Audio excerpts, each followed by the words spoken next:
I'll record all of this as well, so we're just going to flow straight through, aren't we? Yeah,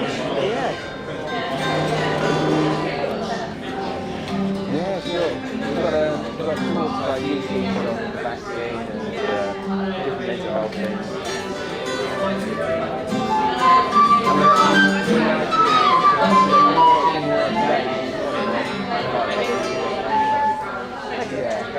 Hello, good morning everybody. I'm so grateful to everybody who's coming and watching this live for the first cafe, which is Oxford. Not yet. I want to introduce you first of all to Tom and Greg from YouTube. They're going to start with a little song to get us in the mood, cheer us all up on this cold, frosty Saturday morning, and then we're going to get started with the interview. Some of the people who are involved in the Young People's Service and Mission Story. So, going out live now.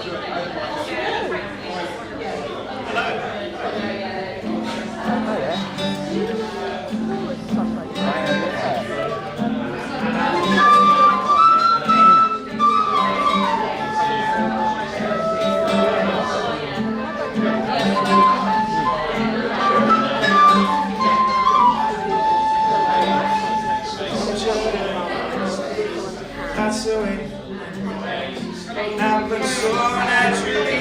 And I know it was done.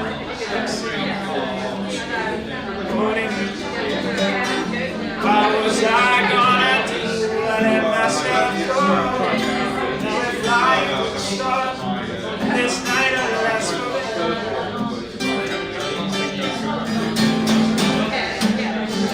I've been waiting. It's been so long.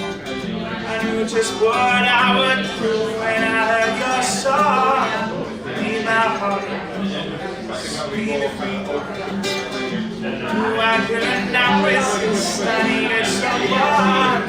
I'm flying with the stars. This night I'll last forever.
Put your arms around me. Put your arms around me. Wanna slide the sweets around me. All my nights are warm and tender. Stare into each other's eyes. Walk the seas, no surprise. Got a feeling those words stretch. And a love so deep we can't measure.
struggling with everything with mental health. And how they can access those services and how we can make life a bit better for each and every one of them. So one of the things I want to do today is to introduce you to really is not and Ed is going to come over in a minute because he's one of our mental health wellbeing coaches. The idea is now, because Ben doesn't necessarily like talking on camera, I'm going to ask you some questions about the service, about what you as a young person can expect from the service, and how we can make it even better for you moving forward. So, tell me, who is the service agent? What's the story of your service? GP was the best psychiatrist to teach me. The idea of this came from community soldiers. So provided you are registered with a GP within that network, you can see those different adolescents or children. So what's the idea? So I'm sorry then, move forward a bit, yeah. Is that better? That's better. Again. When we, what happened was that GPs got together and decided that there was a bit of a hole with regards to young people's care in Stalford, and that there was a lot of people who didn't necessarily need the specialist services of CAMHS, but did need some support, and that the support that was available was a bit confusing, and parents and young people didn't know how to access it, and they didn't know how to improve their own mental health using what was available. So the idea behind the link workbook, if I'm right, I mean you can speak to me because I'm no expert, but is that you help guide somebody through what services are available locally and make a plan with them almost, or a care plan to see if you can help them get through those bits. Is that right? Is that how it is? Guidance through pathways which can be complicated for parents and young people. Yeah. And do you find that there are particular things that you're seeing, or do you mind who you see, or do you find that there are particular things that you see, or how does it work? Yeah, well, we see a wide range of difficulties for people, ranging from anxiety, low mood, relationship issues. The list is pretty much endless, really. And we will do the assessment, take that information, and then hopefully put them in touch with the right people who can help support further with that. So the team as it stands at the moment really is you as the main sort of person, and then Ed, who's Ed Anthony, who some of you might recognise from the Hearts and Essex School, myself, Sharon Stanley, one of the GPs, and David, who's one of our local psychotherapists who helps supervise the service. How do you fit into the service then? How would you, Ed, sorry, how would you explain where you sit within the service? Well, am I on, James? Yeah. The way that I fit into the service, I would say, really, I'm there as an educator. My training is education, and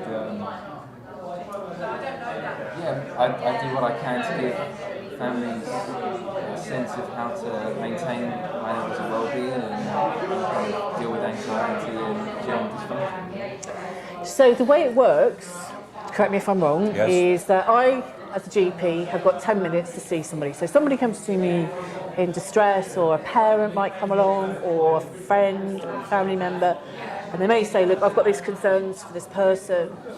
I then fire off an email to Ben and say, Ben, can you reach out to that young person? And that's how it's sort of working at the moment. And then one of the resources you can draw upon is Ed and Ed services. But you will also see parents as well, won't you, Ed, if you feel that that's going to be helpful. Is that right? Yeah, whole family is a real kind of focus. We find that to help young people, we really want to help the parents as much as possible first. So when a person comes to you, are you seeing them face to face, or are you seeing them virtually, or is it a mixed model? What's happening at the moment? Well, it's online. I get 6 sessions online, and sometimes on the phone, but it's 1 hour a week. So 6 months. Okay. How does it work with you at the moment? Well, we try to be as flexible as possible, so I do a mixture of online, virtual sessions, telephone sessions, and face-to-face sessions as well. Okay. And we've got a little room, and it is a little room. It's like a cupboard, isn't it? That's a great At the room. Hearts and Essex Hospital. I bought the IKEA furniture. It's great. But basically we use that room as your sort of consulting room. But you're not there all the time, are you? No, I'm there once a week for a month. Each month, once a week, face to face. Face to face. So if people do want to see you face to face, that's fine. If people want to use the phone, that's fine. If people want to use tech, that's also fine. So you can basically tune it to their Absolutely. how they sort of feel. And how long would you traditionally spend with somebody? An hour, did you say? 45 minutes. 45 minutes. Okay. And how many times would you generally see people? It's kind of an open door, really. For example, if I refer to Ed will do his 6 sessions. That might then do a review after those 6 sessions. Sometimes I'll see them in between Ed's sessions, or if they're on a lengthy waiting list for, say, CAMS or counselling, I would then see them as often perhaps as they need, really. Just a touch base. It might be a light touch. Okay. Quick phone call. How are you? Yeah. But the door's open for them to contact me whenever they want. And would you, how would you describe the confidentiality of the service? I mean, is it confidential, or is there any times when it wouldn't be confidential? It's completely confidential unless there's any risk involved. So I explain that to every young person that I speak to. If we're concerned about their safety or someone else's, then I would share that information, but involve them as well. Yeah. I'd be completely transparent. Yeah. And that's the same for you as well, isn't it? I mean, we're really hot on risk. So if any parents who are interested, who are kind of worried about what might be going on if you're not with your young person, because you don't have to come with your mum or your dad, do you? No, it's entirely up to them. It's entirely up to the young person themselves. Some people want to come with their parents. Some people want to come for the first one with their parents, and then they don't want to come at all again with their parents. And I should say the same thing goes for GPs as well. We traditionally can see people on their own as long as they're over 14, and we will happily spend some time working with them. But again, if there's any risk, and that risk is usually around either we're worried about some form of abuse, or we're worried about perhaps somebody hurting themselves or hurting somebody else. If those risks are highlighted to us, we have a duty of care to act. But otherwise, it's completely confidential. Absolutely. And we do not write reports to mum and dad or schools, or we just don't go there, do we? We just, if we are going to escalate, it'll be amongst ourselves, or your doctor, or social services, or if it is a criminal activity, then we haven't had to escalate to the police, but we would if we thought somebody was in imminent danger, wouldn't we? We would do however that. we can. Sometimes it's quite nice to have someone who can mediate between parents and the person I'm working with. So with consent, and if that's the support that person needs, it can be quite useful to be able to speak to parents on the young person's behalf. Yeah. And you've done that you've taken people to school, haven't you? Yeah. And you've done a Various lot of bits of work trying to outreach get work, people into sort of thinking, but we are not actually connected to the schools. So the schools work with us, but they're not part of our service, are they? No. How would you describe your relationship? I mean, Ben and I have had many discussions about whether schools should be allowed to refer straight in. But the reality is you have to go and see your GP first. That's how it's set up at the moment. Yeah. And we really want you to see your GP first, because the reason for that is because this is a GP-led service. It's something that came about as a result of the local GPs getting together and sorting this out. So to some extent it's what we need it. You see what I mean? That we need it to be able to manage people safely. So what is your relationship with the schools? Because you used to obviously work at Hearts and Essex, so do you feed into schools? Do you feed back to schools, or what? Well, no, we're starting to, with consent, we're thinking that we can give some very, very general information in terms of whether we're actually involved or not, but only with consent. But relationships are strong with schools, so we try to support each other in a confidential way with consent from the young person, if that makes sense. So it's all. I think the point that we need to really drive home to every single person who's either watching this live or on the video or here in the cafe with us now is it's led by the person is at the middle of it. The young person is at the centre of all of what we're doing. It's about you, about making sure you are safe, about making sure you are well and giving you what we can in terms of local resources to do that. What sort of organisations do you refer into, Ben? Apart from Ed, who else do you use? We can refer into Mind, we refer into weight management courses, we refer into art groups, we refer of course into Thirst, which is where we're at today, and also specialist services as well. And that's always changing, we're always looking for new things to do, new projects and activities, youth connections, Hertfordshire Youth support services, counselling services. There's a wide range of support out there that hopefully we can help move people into and educate them as to what there is. But the point about it being centred around the young person, that's our USP really. That's our, we want to be as flexible as possible, and I think we achieve that. I've got no agenda. If you want some support, I want to support you. That's the only thing. I don't have to. If you want to go away for 6 months and then come back, which people do, that's absolutely fine. We're very, very flexible. And I think we have to be to cater for young people. Yeah, because things change for people. Like they might have a bit where life's okay, and then it gets absolutely. It's not so okay anymore. And we found that a lot with lockdown, didn't we? Because we found it a lot with some people were happier when they weren't in school, some were happier in school, So you'd find people were at different sort of psychological states depending on where they were in that journey in terms of what was going on. And we're all individuals. Just because we might be labelled a young person or an adolescent, we're still, we're individual people. So what you might want one moment is going to change very quickly. So you can pick up the phone, have a chat with me or Ed 6 months down the line.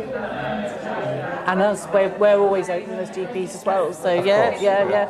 So it's important that if you're struggling, so if someone was in their bedroom at the moment, maybe not watching this live, but maybe watching this sort of at a later date, what would your advice be to them if they were struggling with anxiety, depression, worried about social anxieties or anything like that? What would your advice be to them? Mine would be to go and see a GP and appreciate that it's judgment free, and it's judgment free all the way through. Ben's an incredible listener, and he'll do whatever he can. Sorry. We love Ben. We'll get t-shirts next time. Ben loves you. But the route into Ben and Ed is just tell everybody, because we have to keep saying this over and over, and we're really sorry for a bit of a broken record about this. You're not a therapist, are you? That's not your job in this. I am not a therapist. No, not a therapist. What we need to say is that everybody is a therapist in a way. Everybody looks after each other. Everybody provides support. But there are formal therapists to which we can refer, who have formal qualifications in therapy, particularly around trauma and all sorts of different issues, eating disorders, etc., etc. So what our job is to get you to those people. It is not to provide the therapy. Would that be fair? I think that's very fair. Yeah, and I think that the reason why we're hosting this event today at Thirst is because we want you to understand what we are offering. And we want you to see that it's here, and we want to be seen with the right group of people. Yeah, and can mum and dad come and talk to you individually? Yeah, absolutely. And I think that's the big thing with what we've set up is that you can get support quickly, effective support quickly, which is just, this is one of those very few pockets in the country where you can do that. Thanks to your efforts, it's going to happen. Yeah, basically, young people's services are springing up across the country, but we were one of the first people to do it. We were one of the first people to sort of recognise that this was something that was important. So, I think that from my perspective, I think that we're really, really proud of what's been achieved the last few years. But I hope, generally, what's the feedback like that you get from people? Generally, very good. Really rubbish. People hate it, I'd say. But yeah, I don't think yeah, I've not heard about any bad feedback. I haven't. So it's very positive and rewarding to think that hopefully we can support in an innovative way, a new way. The first time I've been able to actually deliver person-centred support, and I mean that. It's been good. It's been a Because you've allowed it to happen as yeah. well. You know. But it's been a bit of a funny old journey because we didn't know what we were doing. We made it up as we go along. Yeah. And as a result, really, I think evolved that with young people. And my view is that we want that feedback from the young people of Bishop's Stortford, how we can improve, get it better. Because there is funding coming online that means we can expand the service, we can make it bigger, we can make it more impressive. But I don't want to do that for the sake of it. I want to do it in a meaningful way. I want to do it with the young person at the heart of that. And I'm not sure. So we would invite any feedback, anything that people have got to sort of suggest. We'd be really up for that, wouldn't we? Absolutely, yeah. And I think that.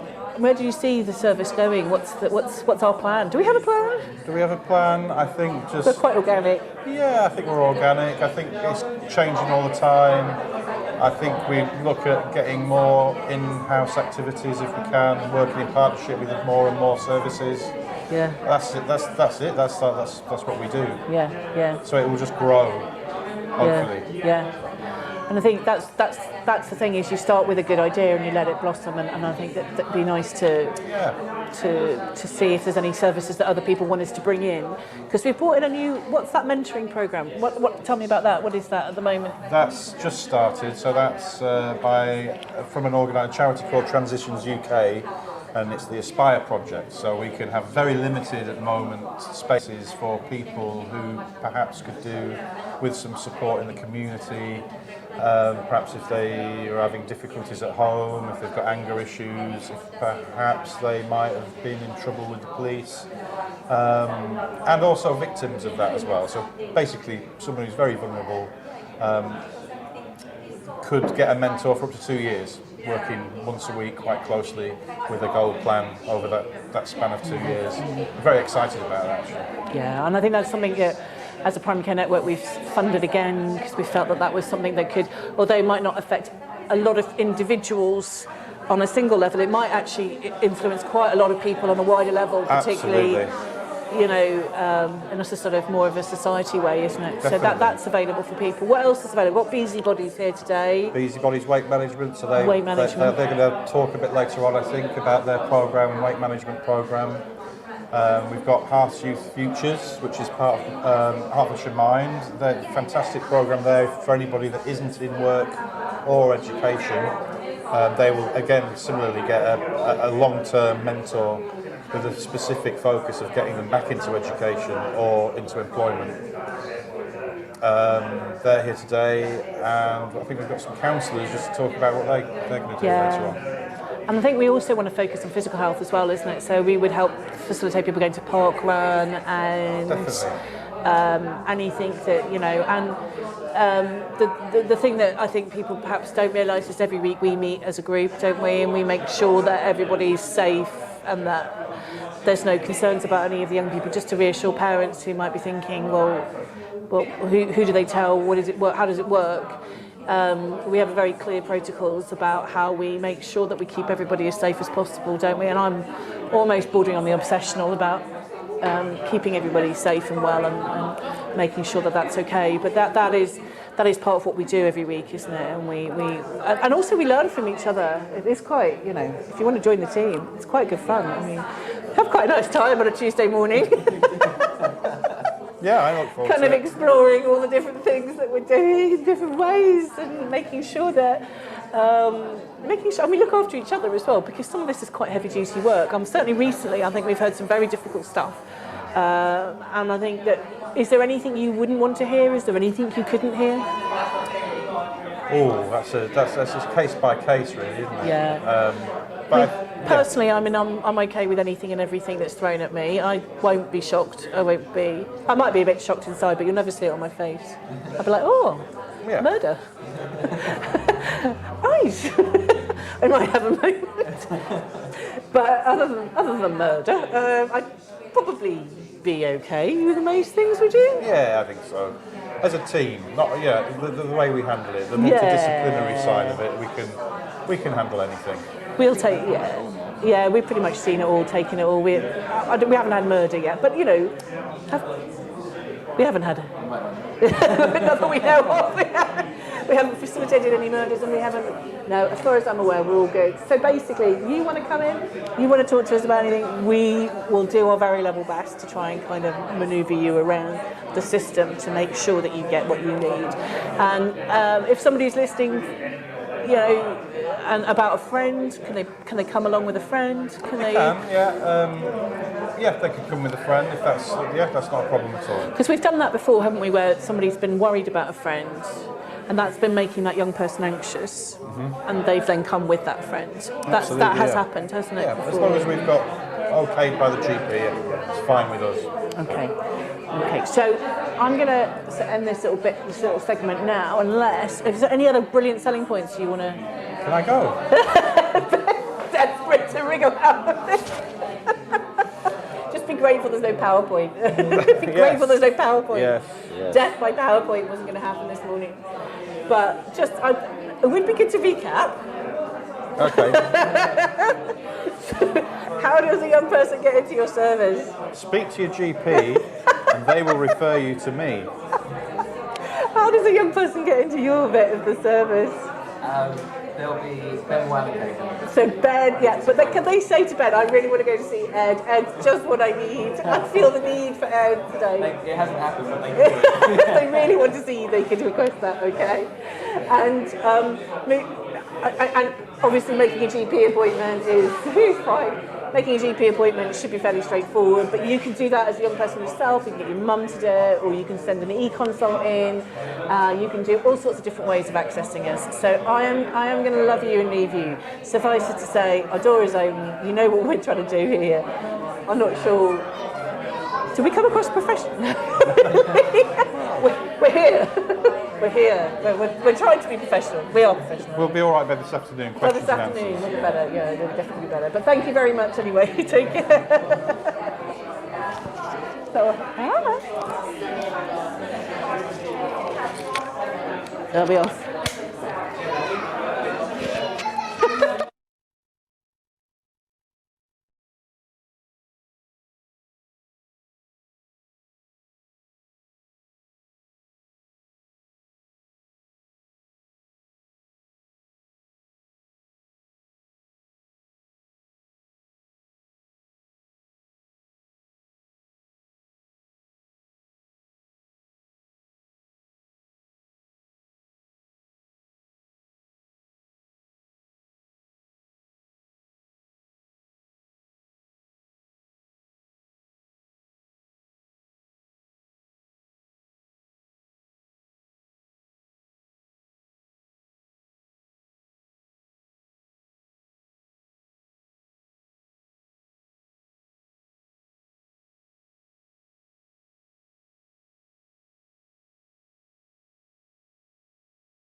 Hello, sorry, I'm miles away then. I do apologise.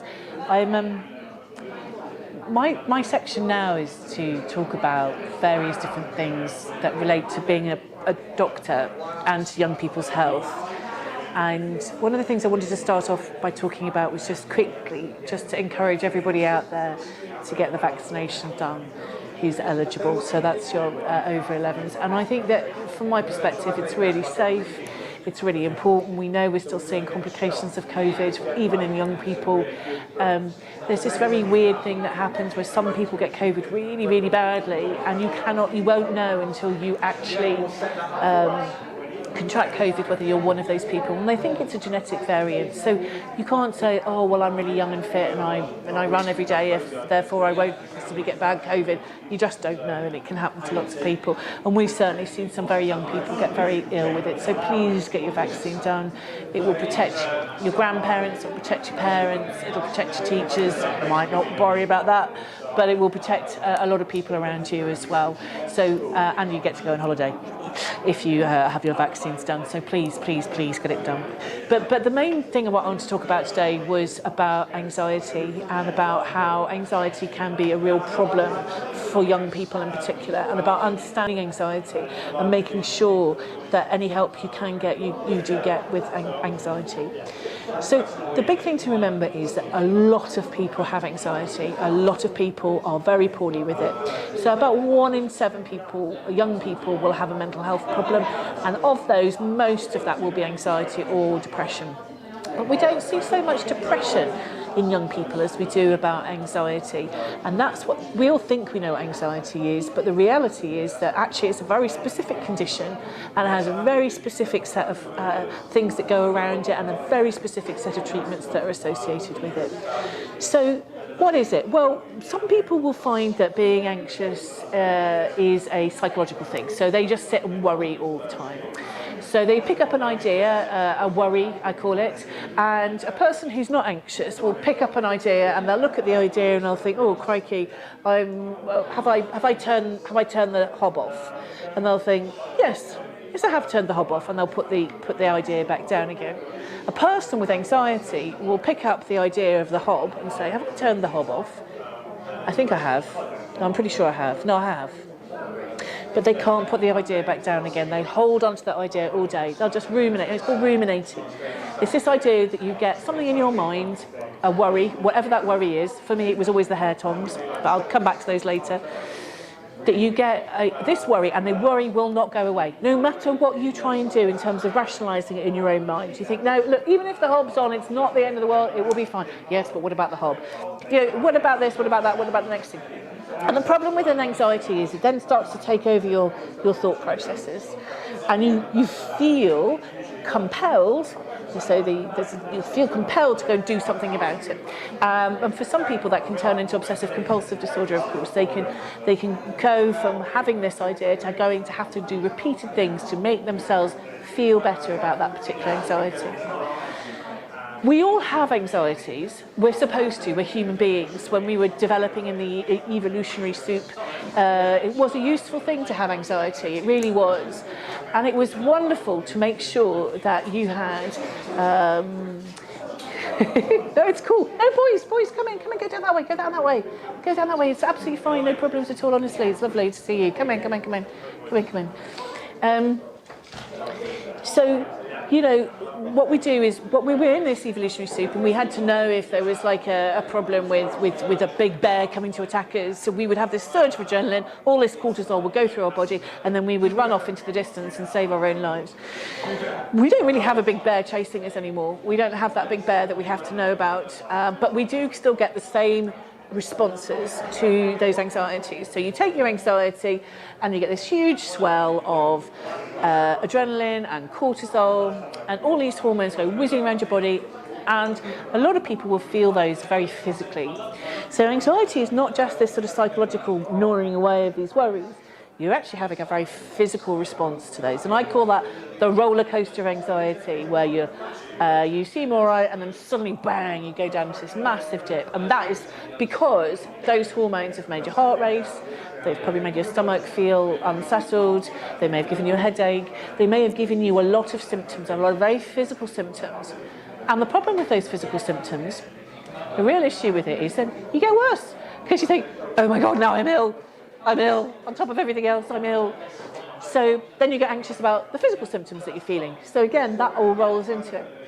And when you keep going and going and going with that, when it goes up and up and up and up and up, and you can't break the cycle of that anxiety, there are some people, although thankfully not many, who will go on to have an anxiety attack. And that's where all those symptoms snowball into one huge, great big kind of psychological and physical mess. And then you start to feel that you are genuinely going to die. So it's not that people are being silly or ridiculous. They are genuinely in the grip of something that makes them feel really bad. And sometimes that will involve ambulances and hospitals and all sorts of different things. So that's anxiety in its sort of form. You know, it comes, it takes hold of people. It's like a knotweed in your brain, and it can really cause a lot of trouble. And I've often said to patients, you know, problem with anxiety is if you're anxious for long enough, it will make you depressed, because it's so exhausting being anxious all the time. And the other thing you have to remember is nobody is choosing to be anxious, right? Nobody sits about thinking, oh, I know what I'm going to do today. I'm going to be really anxious about my life. That is not how it works. Anxiety is not something that we want to be. Anxiety is not something that any of us would choose. It is something that creeps up on us. It's something that takes hold of us, and it's something that a lot of people have. So, I'll give you the example of my hair tongs. Okay, so hair tongs are quite a common anxiety actually. It's leaving the hair tongs on that's the problem. So I used to have a flat in London, and we had a porter called Alan. So Alan the porter would be sitting there minding his own business, and he'd usually get a frantic phone call from me from my GP surgery roughly about 9:30 going, Alan, I may have left the tongs on. Alan, I've left the tongs on. So even though it was extraordinarily embarrassing for me to phone Alan to go and check the tongs, and then Alan had to go, and it was also inconvenient, don't get me wrong, Alan was not happy man about go and find my tongs. And then Alan would let himself into my flat with the key, and then he would go around and he would make sure my hair tongs were off, and he'd phone me back and he'd say, Sian, all is good, the tongs are off. And for approximately 10 minutes I'd be like, it's all good, the tongs are off, I can relax. And then what tends to happen to anxious people is they go through what I call the filing cabinet of their brain. So they then go, I have released myself from that anxiety. Alan has told me I have not burnt down my flat, or every other flat, or every other human being in northwest London, or everything else that I thought I was worried about before I realised the tongs were fine. So I then go through the filing cabinet of my brain, and I find another worry, because actually the idea was it was never about the tongs. Who cares about the tongs? The tongs turn themselves off after half an hour anyway. It is about the fact that I am anxious in general, and I need to find that other anxiety then to replace the anxiety that's just gone. And this is where people forget. They think they're anxious about one thing. They think, oh, if the doctor can just tell me I definitely don't have cancer, then I won't be anxious anymore. If the doctor can just tell me I definitely don't have a problem with my toe, I won't be anxious anymore. But that's not what happens. What happens is that I say to somebody, you definitely don't have cancer, I'm absolutely certain you don't have cancer, I'm delighted to tell you don't have cancer, and they'll go, oh, thank God, I'm so relieved. And then usually, a day later, they'll replace that anxiety with another one. And the number of times I will say to people, let me help you with the anxiety, and they go, it's not the anxiety, it's the worry about the cancer. I go, no, it's just that they're actually part and parcel of the same problem. I am there to help you in all of your needs as a doctor. I am there to help you with your physical and emotional needs. And I am saying to you, that, yeah, you're right, you don't have cancer, but you have replaced that worry with another one.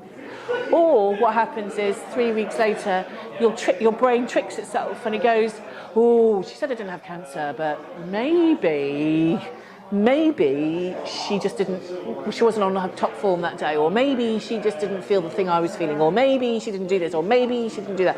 So then we go back into the cycle again, and then the patient will come back and say, I think you might have missed my cancer, and I really don't think I have. I mean, you know, I'm happy to listen to you if you think you do, but I don't think so. I think what you have done is you've just become anxious. That said, if you do think you've got cancer, by the way, you just come and talk to me and we'll sort it out together. And if you still think I've missed it, I'm still happy to listen. But what I'm trying to explain is about anxiety and how it can take hold of people. Now, who gets anxiety? Well, anybody gets anxiety, male, female, rich, poor, every demographic, everybody gets anxiety. It's an entirely, but there are certain jobs that seem to lend themselves more to anxiety, and I think sometimes healthcare is very much one of those jobs that tends to lend itself to healthcare. And of course, you as young people may well be young carers. You may be caring for somebody, albeit your mum, your dad, or a friend, and those responsibilities of caring for somebody can induce anxiety in you. So you may feel anxious about a friend who's not very well, who's not eating, or who's doing something to hurt themselves, and you may be absorbing that anxiety yourself. And that is quite a complicated thing that we do, but if you're an empathic individual, you are quite likely to be anxious. And if you're a clever empathic individual, you can create some magnificent anxieties. That filing cabinet of your brain can just expand and expand and expand, and you can create some hugely intricate anxieties that will consume how you feel. So that's what anxiety is. For those of you who haven't had it, I'm so pleased for you, because it's a pain. And it's not very nice, and it stops you sleeping. And then we have to talk about, well, how do people cope with anxiety? And there are these things called maladaptive coping strategies to anxiety.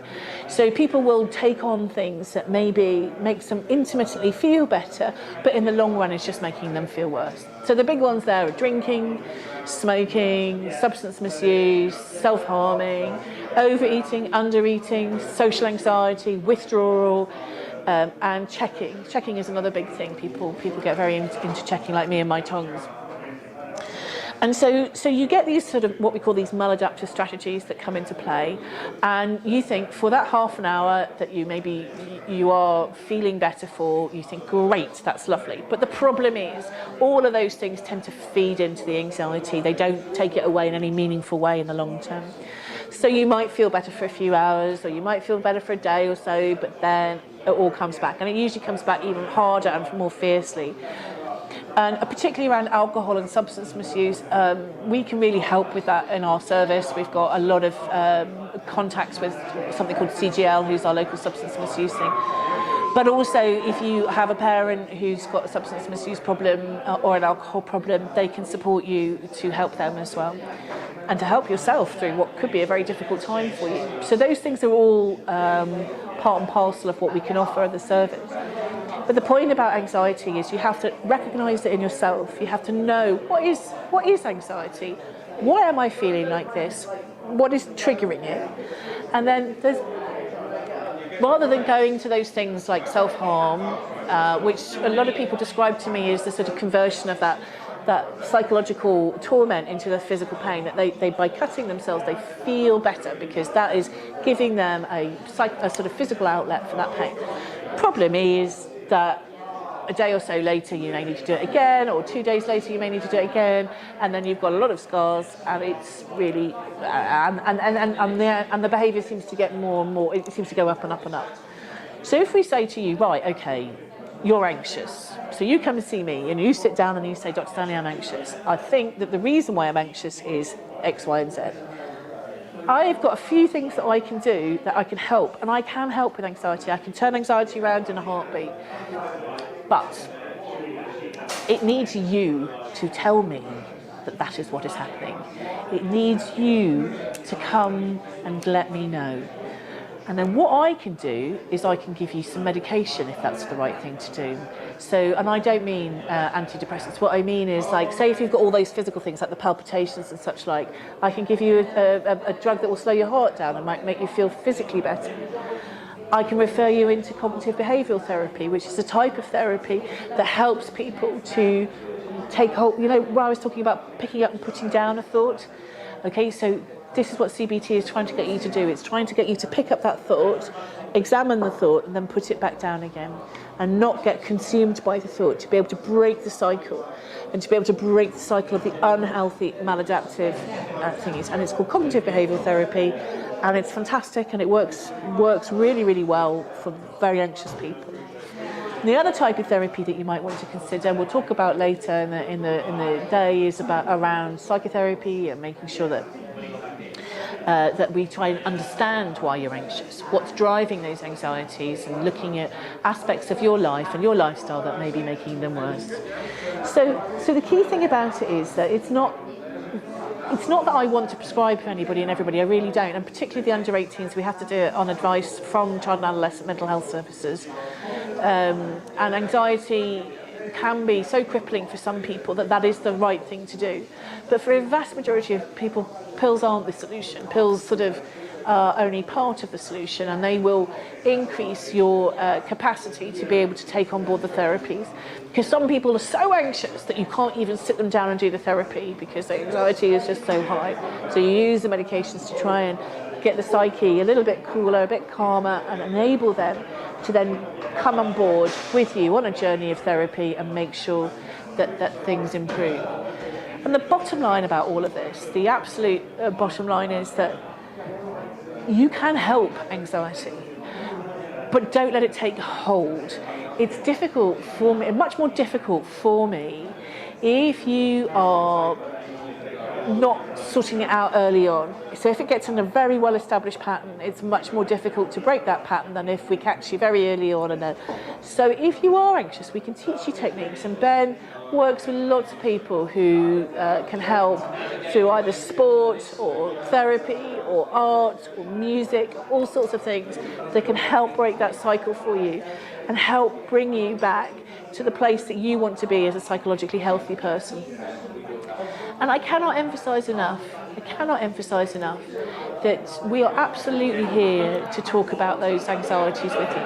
The GP's only got the 10-minute slot. You're absolutely right. How do you get to the bottom of someone's anxiety in 10 minutes? Well, it's difficult. Some of us are better at it than others, I suspect. But the reality is that Ben and Ed and the rest of our team here, they have the time to spend with you to try and help understand those anxieties and get the help that you need to be able to process them and get better from it. And like I say, trying to get better without the help of medications, without the help of anything else, just working with you to understand what those anxieties are. And we know that everything got worse in lockdown. A lot of anxious people you'd think would get better, but they didn't get better because there was so much uncertainty. And if there's one thing the anxious person does not like, it's uncertainty. And there was so much uncertainty around what we were doing and whether we'd ever get out of it, and whether our parents would be ill, whether our grandparents would be ill, and we all felt it. And in a way I was one of the lucky ones because I had to work, so I had to keep my mind off it. I mean, even the fact that I was probably most likely to catch COVID because I was always sitting around people with COVID. But for me that was less anxiety provoking than having to sit at home and think about COVID all the time. So one of the things that's good for anxiety is activity. And so locking yourself at home in a room on your own is not necessarily very helpful. It can make things worse for you. And so we ask and we say to people, you know what, keep busy. Find that thing that you love doing. Find the thing that helps you get yourself out of that way of thinking. For me, it's Hello Magazine. Do not ask me why. I have always been able to switch off my brain when there's a Hello Magazine put in front of me. For those of you who are much younger than me, you won't even know what I'm talking about. But you will have your thing. You will have the thing that keeps you occupied enough mentally to be able to feel calmer, but is not stressing you out. And for a lot of people, work is very helpful for anxiety. For a lot of people, work makes anxiety worse. So you just have to kind of balance it all out for yourself. Make some sort of decisions with Ben and Ed and decide, well, you know what, I think that this would help me or this wouldn't help me or whatever, and find a plan and a roadmap to feeling better and a roadmap to feeling more less worried. And particularly with social isolation and school refusal, Ben's worked with people that he's worked helping people get to school. Because obviously these types of problems, they can really change your future if we can't help at this stage of your life. And so we want to change this, we want to change this for you so that you can feel better and live the life you want and the life you deserve to live. So overall, anxiety is a very, very pertinent issue. Happy to talk about it with you anytime. I won't go on any further. But suffice it to say, don't suffer in silence. Come and see us, come and sort it out, and we'll work with you. And if you're depressed, that's a whole different conversation. And I've got some people later on who might be able to help you with those issues around depression, anxiety. Thank you.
Big one. Big one.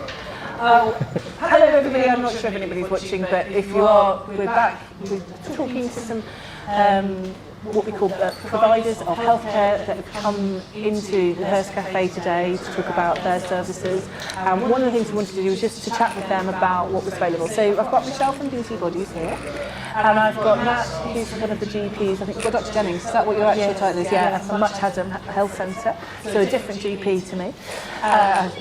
We are different. And I've got Andrew here from Heart to Mind Network. And what we want to do is just to talk to each other about what's available, what services they offer, and how people can access those services if they need them. So if I can start with Andrew. Sure. What is Heart to Mind Network? What does it do? And how do we get a person into you if we're worried? Yeah, so Heart to Mind Network, we're county-wide.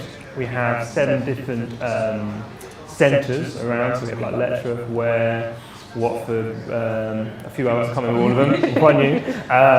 But we can travel county-wide to anyone within Hertfordshire if they have particular things that they want to help with. In terms of our mission, we want to build resilience, create opportunities for young people to help empower them to manage their whole life and well-being. So that's kind of our mission in terms of our mental health and well-being focus. In terms of the services we offer, we have quite a few for young people particularly. So one of them that we started quite recently in lockdown actually was we've got a Children and Young People's Helpline. So if you go onto our website, everything I talk about today, if you go onto our website at www.hertfordshiremind.cyp.org, has all the information you need in terms of how you can refer in and things like that. That's quite new actually. We're the only Mind base which has a website specifically for their children and young people, so we're really proud of that. So we've been shouting that out as much as we can. So one of the things we do on there, we have a helpline, so that's for young people up to 17 years old, but also if you're a parent or a carer and you want to call on behalf of your young person, you're allowed to do that, it's completely fine. Again, it's on our website. We're not open 24/7, but if you call in a time when we're not open, we can call you back when someone picks up the next shift. So that's just a place for a young person, if they've got any particular worries they want to talk about, they want to get any advice for benefits of their mental health. Having a neutral person who's not involved in their life can be really beneficial for them. So that's something we offer at the moment. We also run a project called Hearts-U Futures. So Ben, who invited us here today, he's actually made a lot of referrals onto Hearts-U Futures, and we've had a lot of successful outcomes off the back of that.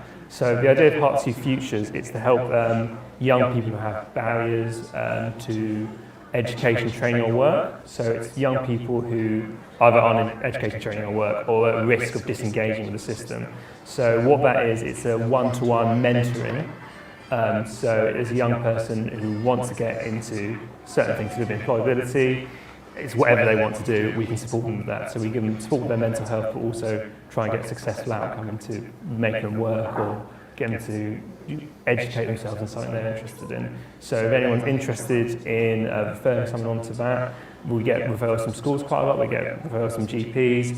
Anyone can go onto our website, go to the Hearts-U Futures bit, and there's a referral form there which you can fill out, or if you're more comfortable contacting someone, the contact details are there. So that's something else we do. Also, we have Spot the Signs and Emotional Wellbeing program. I'm not sure if you're aware of that, but that's our outreach program. It's my colleague Jess Whitaker, she runs that. And so that is free mental health training and workshops, which we've got a set menu with things like 5 ways to emotional well-being, adolescent development, how to have conversations about mental health, with a full workshop menu on there. So if you look on there, all of those are free to deliver, and we can come to a place like here, we can come to the Hearst Cafe, we go to schools, we can go to colleges, we can go anywhere, and we can do things online as well. And that's for young people, but also for professionals, and adults can come as well. So that is another one of our services. And finally, I just wanted to tell you about, in terms of the young people, we also do offer counselling via Heart to Mind Network. So if anyone who's 16 or over, and if they want to do counselling because they've got particular issues they want to work through or understand ways that they can manage their well-being better, we can do that for people 16 over. That's not a free service, unfortunately. There is a cost attached to that. If that's something you're interested in, again, have a look at our website, and that's where you can refer to. So if I was a parent and I wanted to help my young person, how much sort of would it cost to have some good counselling through Hearts Mind Work, just roughly? Is it means tested? How do you do it? How do you decide? I believe that it's a good question.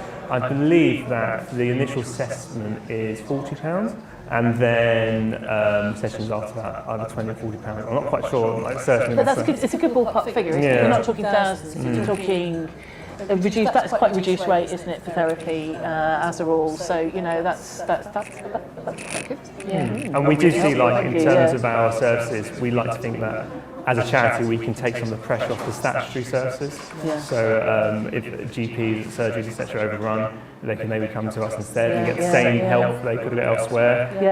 We see that as a positive thing, definitely. Oh, that's brilliant. I'm really impressed. Thank you. Thank you very much. I think part of the problem, isn't it, is getting it out there, knowing that you're there, knowing for the young people to know that you're there, but also for us as GPs. Do you think so? Yeah, definitely, because sometimes there's loads of services available that we might not actually know about. Like I didn't actually know about your service until just now, I'm sorry to say. But now I know, I will be referring people. Absolutely, yeah. Well, that's what we want.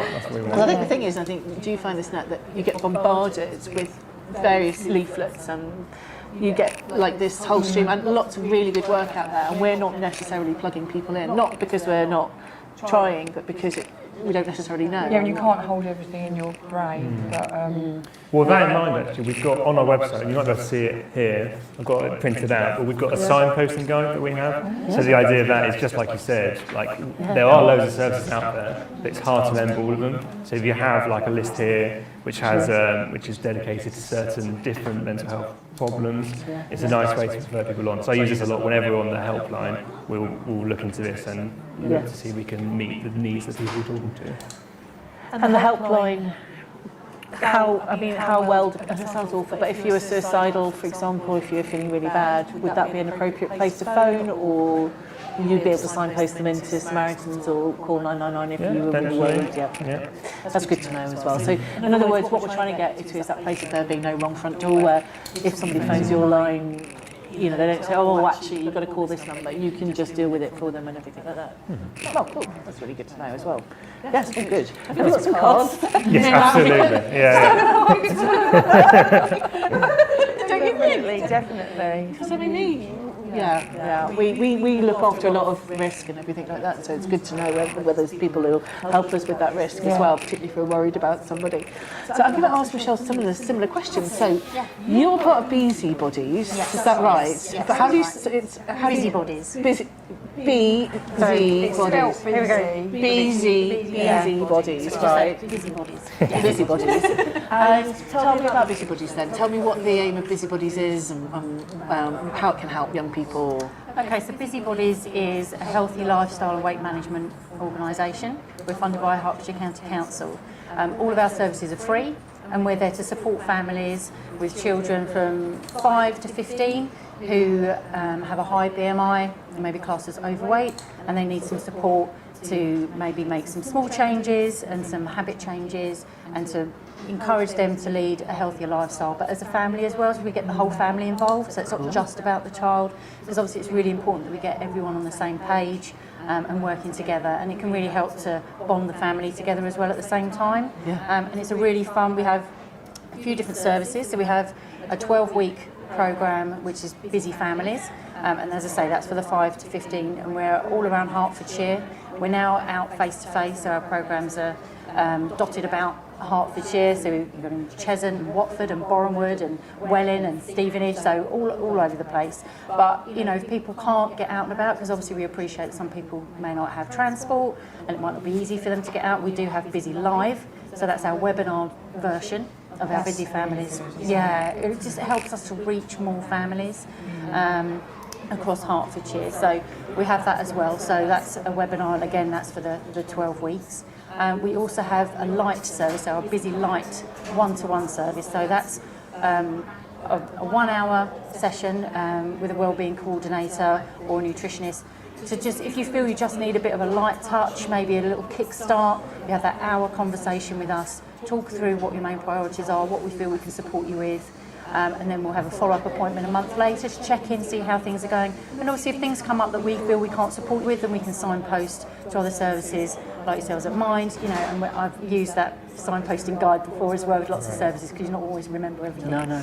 So because obviously we appreciate we're not experts in everything, so all sorts of things can come up during that. So it's important that we can, you know, move other services as well. Do you work with BMIs, or what do you do, or do you work with? How do you decide who's sort of for your service? Yes, so it is BMI. So you know, over 25 of BMI classes overweight, or the 91st centile, depending on how it's gauged, depending on their age, more than anything. So yeah, that's sort of the criteria. And the family needs to be living in Hertfordshire, or registered with a GP, or attending a school in Hertfordshire.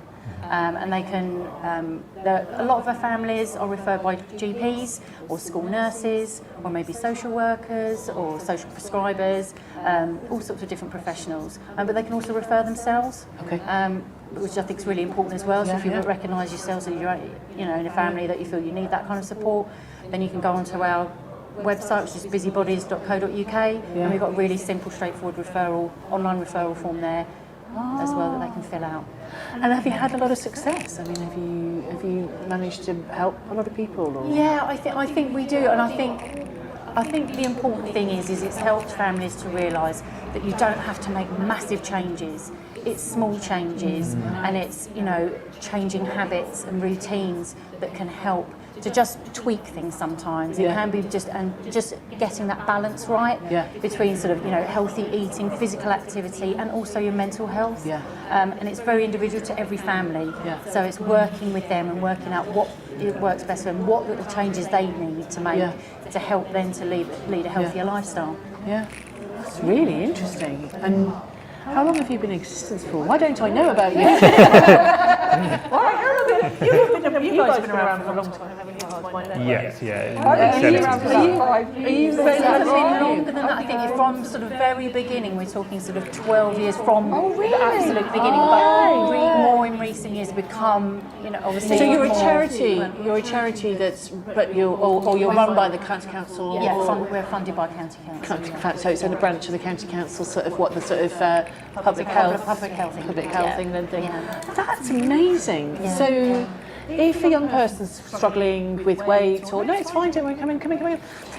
If a young person's struggling with overweight, you don't deal with people who are underweight. You just deal with people who are overweight. Is that right? We can always refer to, you know, if people call us, you know, because they've got some concerns, that we can always give them information and refer them on to other services that do help with people who are underweight or have the, you know, the other end of the scale. Okay. Because we've got a bit of both at the moment. I'm not thinking. I don't know whether your experience has been during lockdown. But we've got people going from one extreme to the other. People who are not eating at all. Young people who've really restricted their diet, and we worry about them because they're potentially quite poorly. I mean, and then you've got people who've perhaps, like myself, who've had their head in the fridge. You haven't had your head in your fridge. No, I haven't. What have you seen in practice? I have to say I've become loads more aware of people under eating. But I think that's probably because that alarms people, alarms parents more. But I think as well, sometimes people are swinging from one to the other.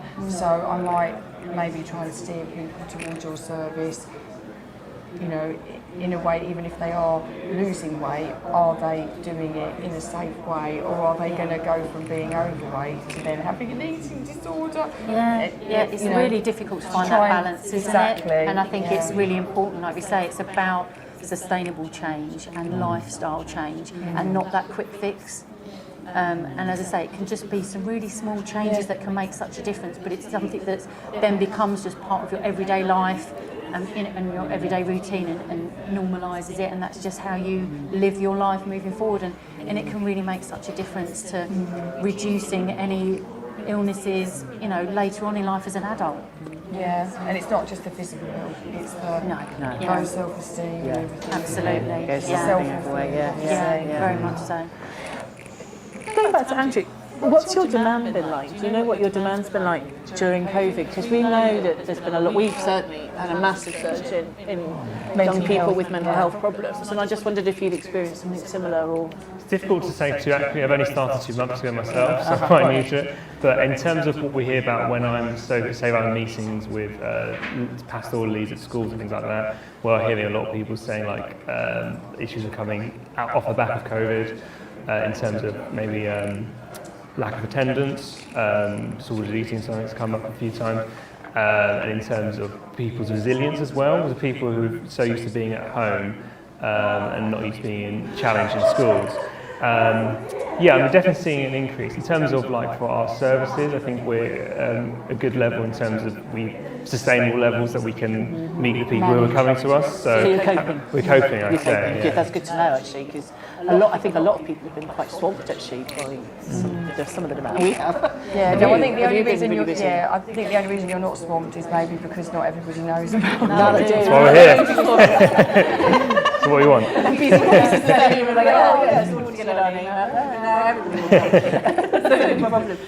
think this is the thing, isn't it? As I don't know whether you agree now, but we tend at primary care we tend to be the front door for just about anything and everything that comes through. And I think people forget that demand. It feels different at the moment because we're doing a lot of phone calls and a lot of virtual consultations and e-consults and everything, but the demand is still really high even though our waiting rooms aren't chock-a-block full. Yeah, so I think that the demand has gone up. Definitely, I would say so, yeah. I would definitely say our demand is through the roof, even though if you looked at our waiting rooms you'd think, well, if I took a photo of this now, it looks like we're doing nothing. Yeah. But I've never worked as hard as I do at the moment. And I have more sympathy as well with people who work in call centres. Because sometimes it feels like we are in a call centre. I've got my thing. Hi, Dr. Stanley here. What can I do for you today? And it could be anything. It's like a muscle reflex, isn't it? We haven't even got like a reading anymore. People don't necessarily just contact us for like obvious health problems. It could be for anything. We're just like, right, okay, lovely, thank you. It's really funny. I mean, just like, so yeah, I don't know why people, And then it's very difficult to try to make sure that you concentrate on your time on the people that you can actually help and use, what we're meant to be doing, but it's very difficult to stem the flow of people, for example, chasing delayed appointments, and for jabs, example, vaccinations. Yeah, which is something that we can't control, but it still takes up a chunk of our time. Yeah, because of the backlog. So just to fill everybody in, because of the backlog, we get a bit stuck. So if a young person was in distress and wanted to get young through, people to be talking to us. we do, don't we? Because we know that they're not really coming to us at the moment. Well, they are, and they're not. It's a little bit. Often it's their parents. Yeah. That So contact the us parents on will behalf contact of the us, child. and then we'll go link in with something like your organisation or your organisation, or probably refer to Ben, who will do that on our behalf. But I think one of the things that certainly is frustrating. Hello. Sorry. She's ringing. It's a good time. I've got to stop talking. Apparently, we're boring everybody. But all I would say is that. The best way to get a GP appointment at the moment, if you're struggling, is, and you must tell your clients this as well. Well, the two ways, really, we're still, obviously phone calls, still taking all of those, but there is something now called e-consult, which, as long as there's an immediate response, anybody who's got a life-threatening condition, of course, we call back that day. That just goes on our duty doctor list, and that's not a problem at all. It's absolutely fine. We will call that person back. But if the person say they want like a referral to your service or your service and they're not in acute distress, they can fill out an e-consult, which might suit people more because they don't have to have that conversation over the phone. And it might be able to be resolved by a member of the and then I could easily team. refer on to Ben, or I can refer on to you. So what I'm trying to say is there's lots of different ways of accessing primary care at the moment. We want to see the young people come and talk to us about anything, really. We've got a sexual health clinic that's not really a sexual health clinic. It's all to do with funding. We're not supposed to have we have a sexual health clinic.